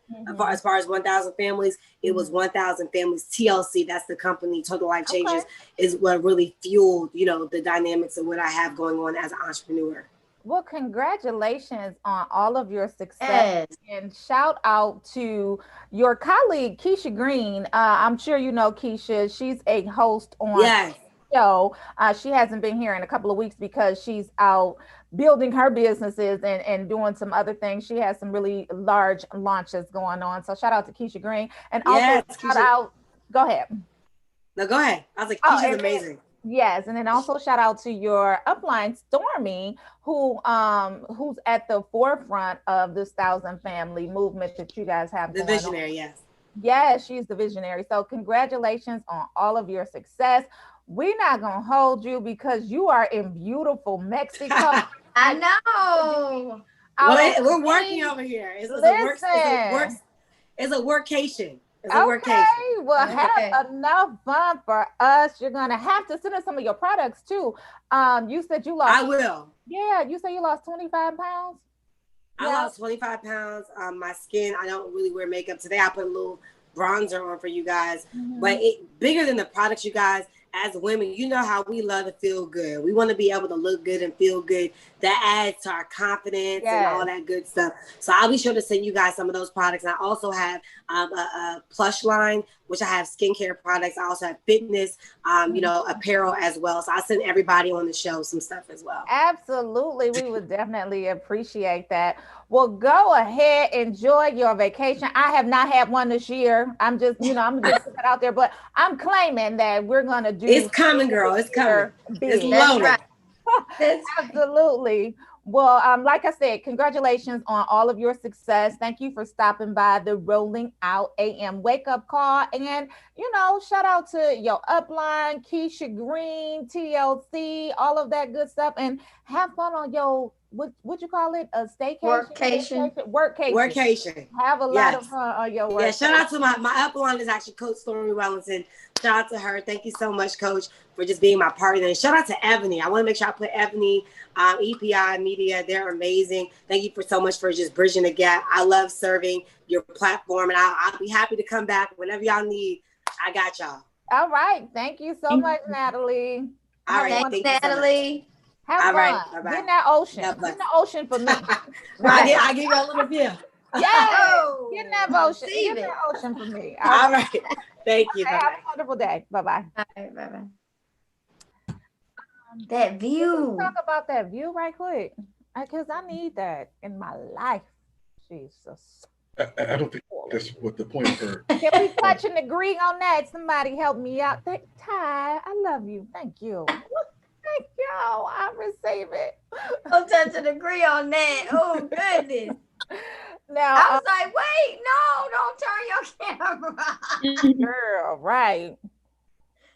But I think we still got reports to do. Whose report are we on? Did we finish anybody's report? Cassidy started hers. Let's go, Cass. No, we had that soliloquy earlier. Earlier that stopped. But I'm glad that we're able to return to it. Cass, take it away. You won't get interrupted this time. Okay, let's get into it. Close out. So I don't know if y'all have seen this, but Travis Scott has a new collab with McDonald's. He has a new meal out, and they also just launched some merch, a whole collection of clothes and everything like that. So if you want to go try his new meal at McDonald's, it's available now. I think it's called Cactus Jack or something. It's a burger and fries, like a special burger. It looks like it had like bacon on it. Yep. Nope. Do people still eat McDonald's?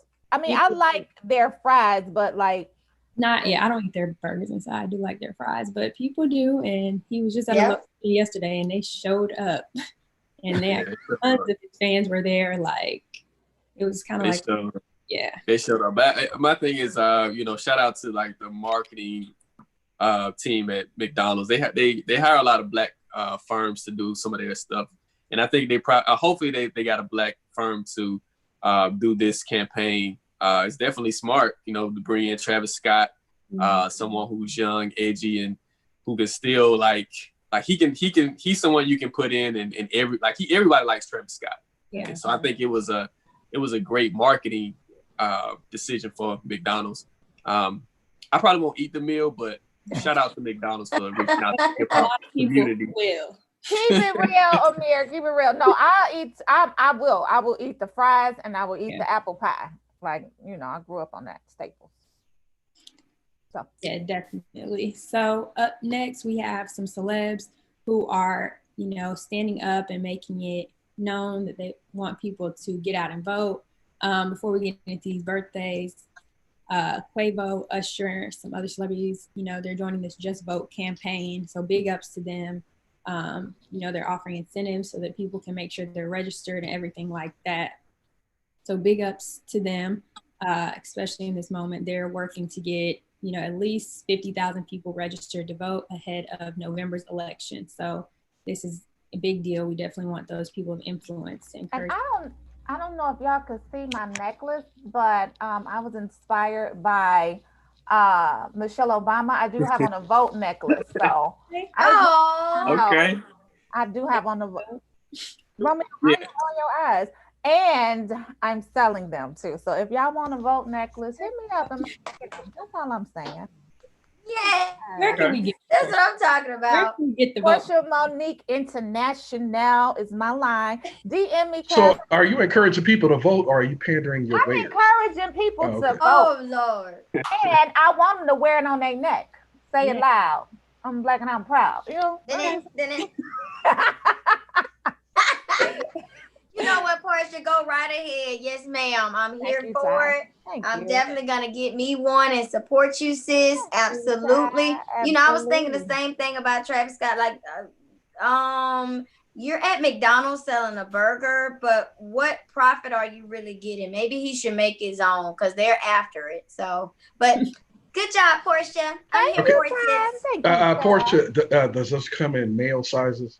I can no. Yeah. No. See, that's what I'm talking about right there.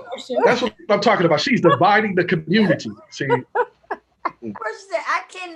Romeo and Mary need a vote change. I want to vote brass knuckles, like the hate and love. That's a good idea, Amir. Let me see if I can get you some. Absolutely. Yes, I love it. Into these birthdays as we wrap today. J.R. Smith, Giselle Bryant celebrating today. And there's also someone who is watching, I know they're celebrating, in our audience. I can't find their name. How old are they? Maya. Shout out to Maya. Happy birthday to you. Happy birthday to everybody else celebrating today. Yep, happy birthday. We got balloons, yeah. The cake is on the way. We got the music playing, cause it's your holiday. Woo! We invited family, and everybody came. I strike a pose for me like you in a picture frame. You got your finest clothes on, and $1 million smile. So we gon' celebrate you for a while.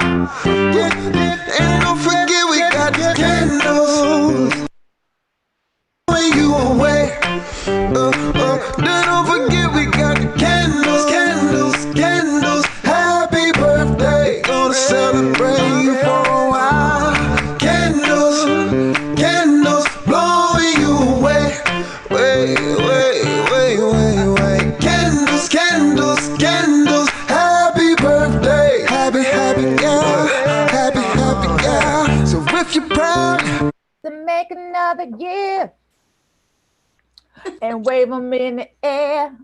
For y'all that didn't know, that was Munson at the end. Let's bring it back up. That's Munson, y'all. I just want y'all to see that. That's his little character. Okay. Right.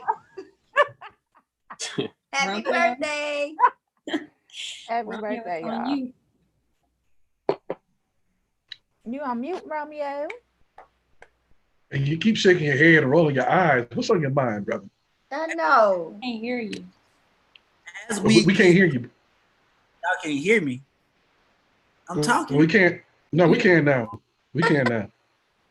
As I get the social report, good morning, rolling out AM. Shall we begin? Thank you. Now,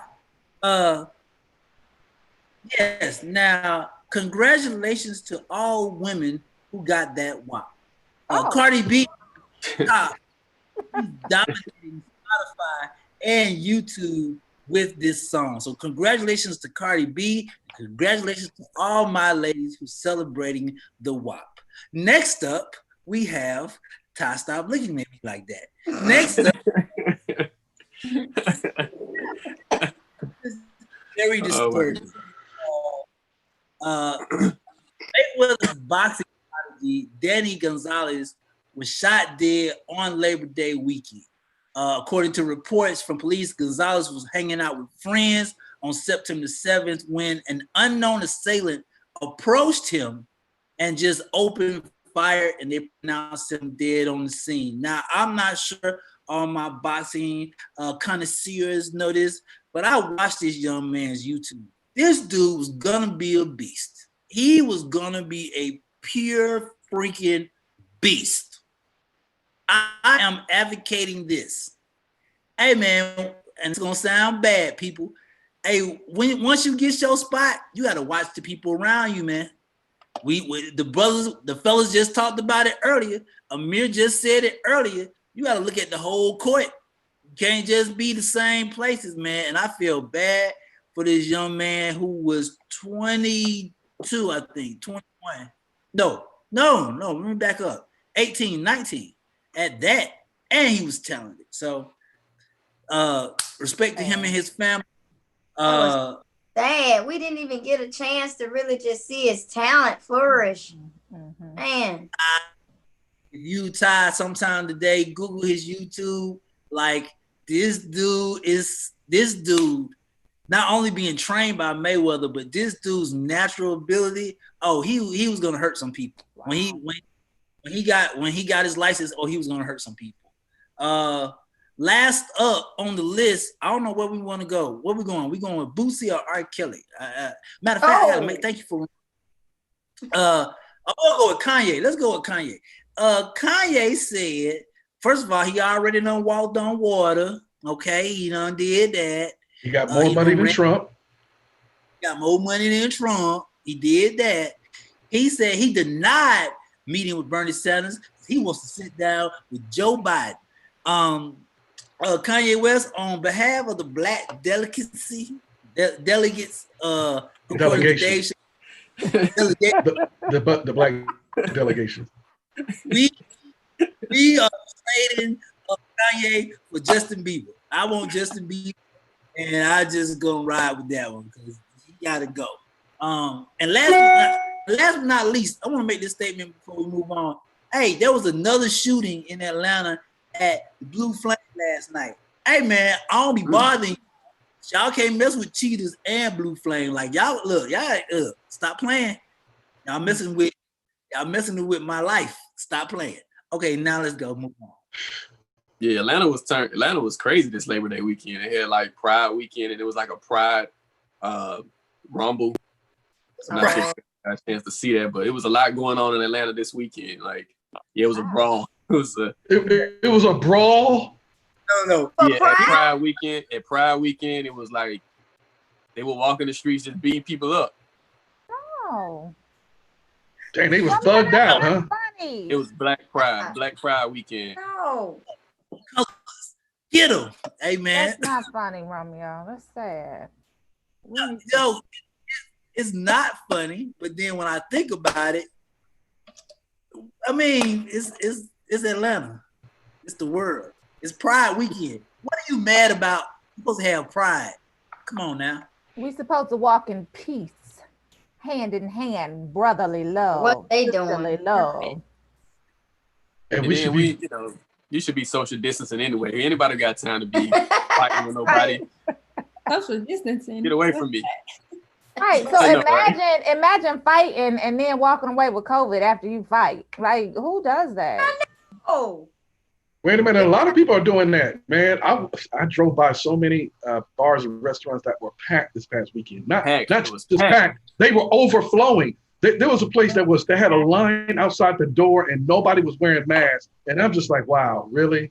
Never. Really? And then at the Mir and I were at the concert, at the Goody Mob concert, and we had to get out of the media pit. Yeah, because Terry found me hiding in the corner. Terry's like, "What you doing in the corner, man?" I said, "Man, so many people over there, man." I know. You had to stay away from the corona. Man, they went, man. It's too many people. Yeah, it just got packed. I mean, it was just overwhelming. And so people are just going to do what they want. You know what I'm saying? It's like no matter what you say, some people are just going to do what they want regardless. It's Bad situation. But let's go to my report. Let's go ahead and get this in while we got a few more minutes. Man, Kaepernick, he's back. So Kaepernick is back on Madden for the first time since 2016. Of course, since after he was initially parted ways with San Francisco and he wasn't picked up by any teams, he never got an opportunity. No team ever re-signed him. And of course, the news came out a few days ago that any speculation that any teams had any interest in Kaepernick was all fake.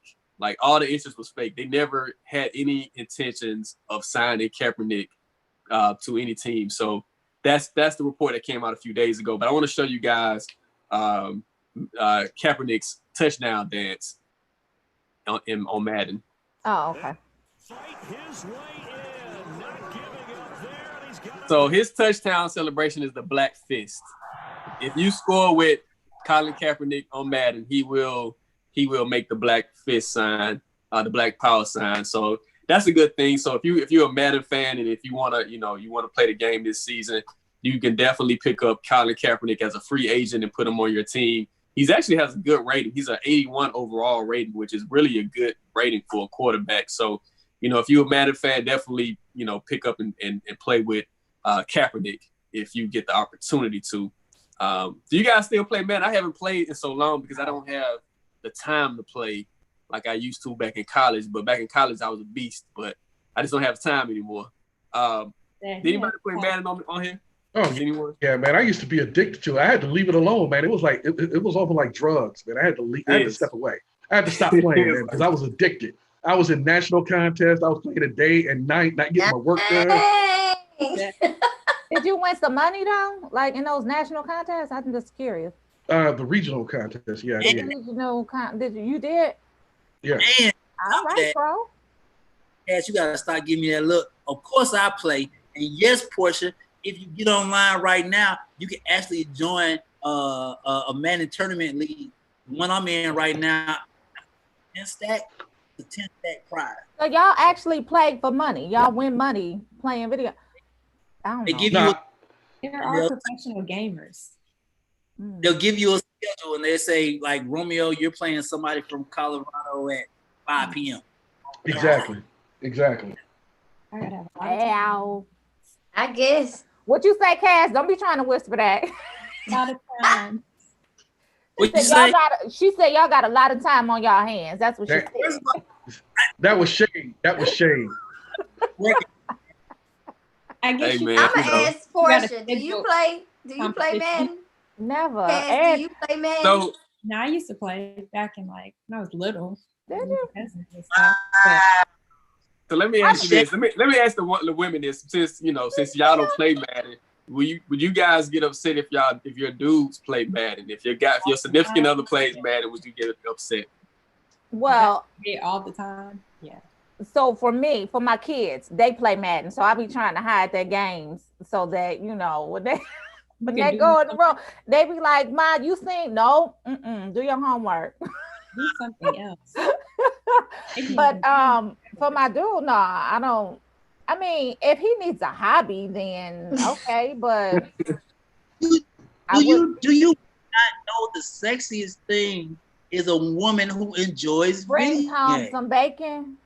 Is I making No, that's because you want her to sit there. What she gonna sit there and look at you play the video game? She can play. Want him to play with her. Ain't nobody got time for that. Do that shit. I'm saying if a man can go with y'all to get his mani pedicures, y'all can play Madden, right? Isn't that an equal trade? Never. Not an equal trade. Fine, but it's just like Cassidy said, it's the time. If they taking too much, I mean, come on now. If you on there for 8 hours, it's like, okay. Come on. So Romeo, go to Facebook. We gotta have a comment. I want you to read out from D Shields. What you saying, D? Be nice, D. If the game relaxes the black man's mind, let them play. All Just right. do not all day gaming. Let our minds relax, ladies. Yeah, we ain't said nothing. We said it was all right. Right, we said it was cool. If you know, if they need No, you were throwing shade. No, you were throwing shade. No, that was Cassidy. No, that was you. Cassidy said y'all got too much time on y'all hands. Like we don't. And you said, well, if my man need a hobby, but I mean, he need to sit and relax his mind, and that's fine. Go for it. But I'm not about to sit up there and play with you. No, the face that you made. And I might hide your game. I might hide it. See, that's hating. That's hating.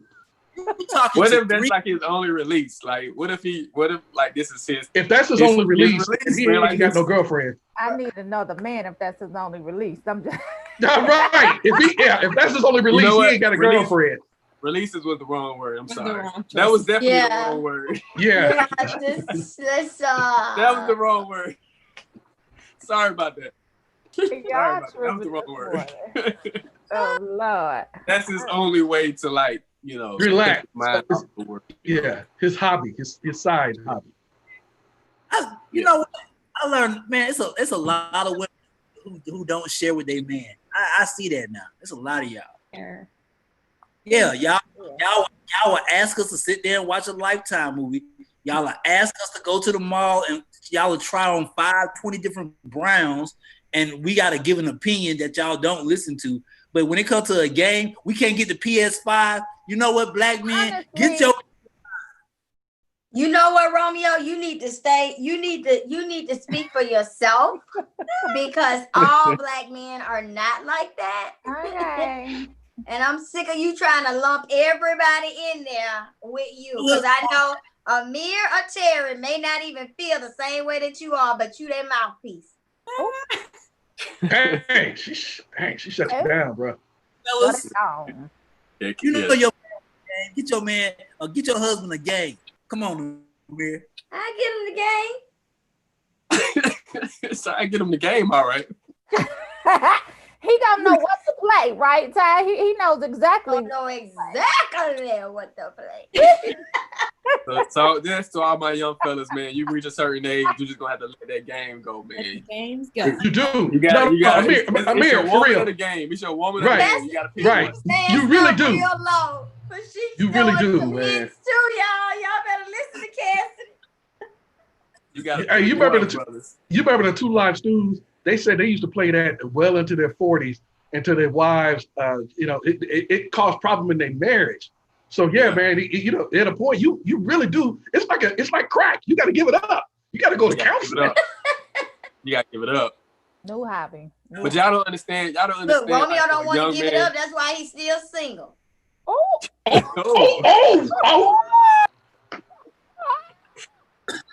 Ty, you on fire today, man. Goodness.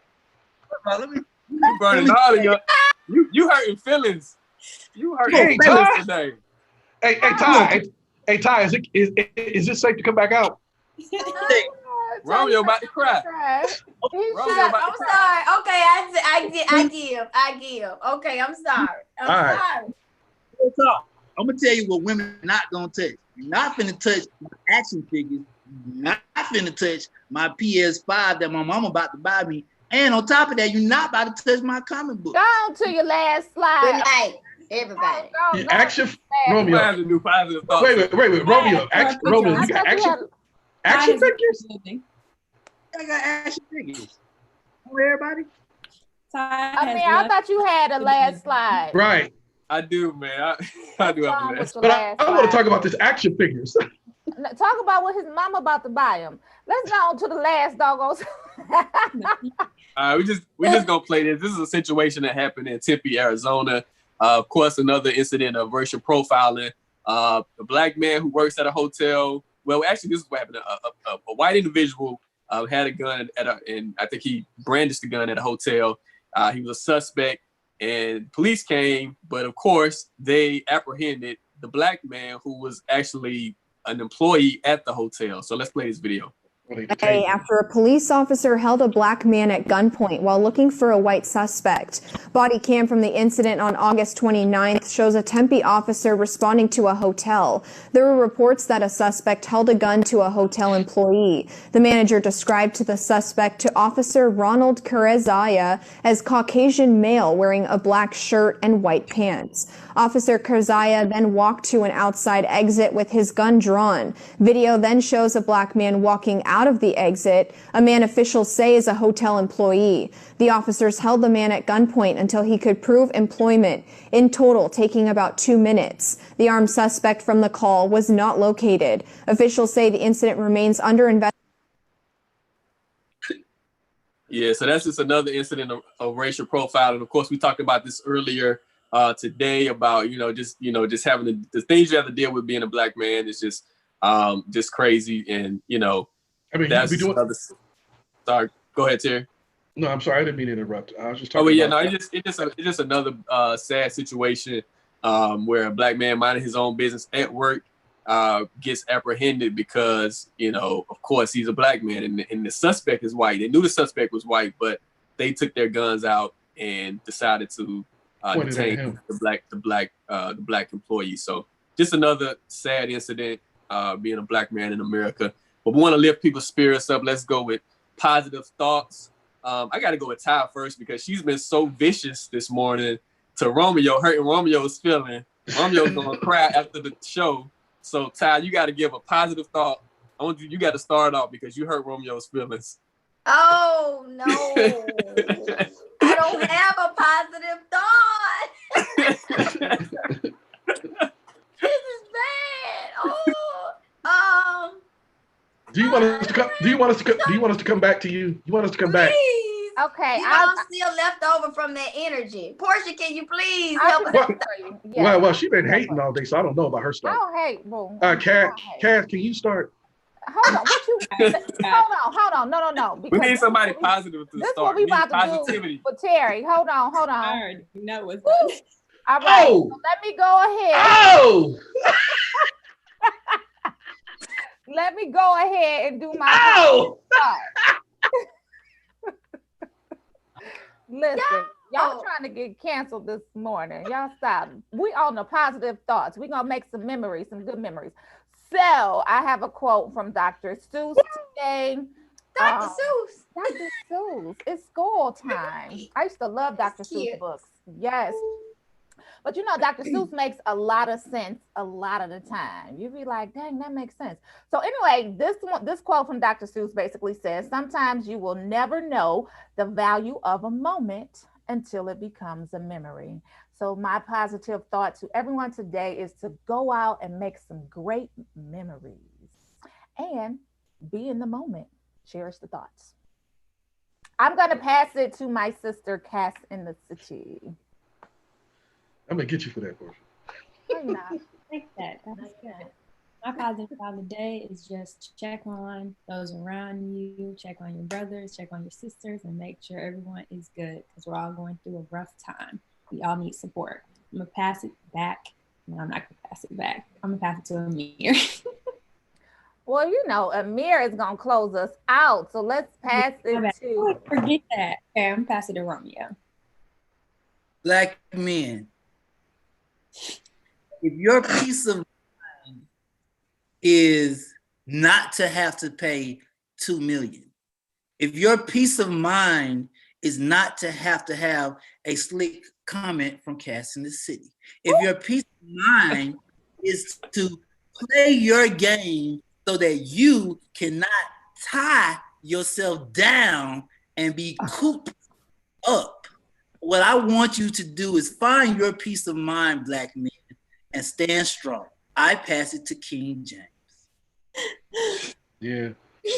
That sounded like that was the petty thought of the day, but go ahead. Y'all just throwing them today. Y'all throwing blows. Romeo, it's just your turn today, bro. It's just your turn today. But I was thinking about a thought that I saw the documentary of Larry Bird and Magic Johnson. One of the things that Magic Johnson said that I think is so key is that introspection is hard. Self-inspection is hard. It's painful.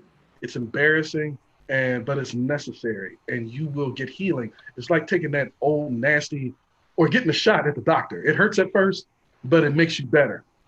So I think that I know that Romeo talked about it earlier, he ain't concerned about the black community, he was concerned about himself. It's kind of semantics. I think what you're trying to say is that take care of yourself, go inside, find out where you need to improve and get better, and then come out stronger, and then go outwardly. So my positive thought of the day, do introspection, you'll be better off. And I pass the ball to the superstar, Ty. All right, I'm gonna close it out. Are you better now? Are you okay now? I'm not. Yeah, I'm all right. You know, I'm not gonna be petty, so I'm gonna just do it real short and sweet, like me. You know what I'm saying? Okay, she's like my girl. Right. And have a she out there working and on vacation. Like, get your money by any means necessary. If you not getting money from doing something, then you need to rethink it. I'ma pass it on down to close it out to Amir. All right, man. Just living in the legacy of Botham Ja and his mother Allison Ja. Definitely find time to support Black mothers. Black mothers are dealing with it on a day-to-day basis. They're losing their kids, their sons, and their daughters at a young age. They're dealing with so much, just keeping the household together. So take time to support a Black mother today.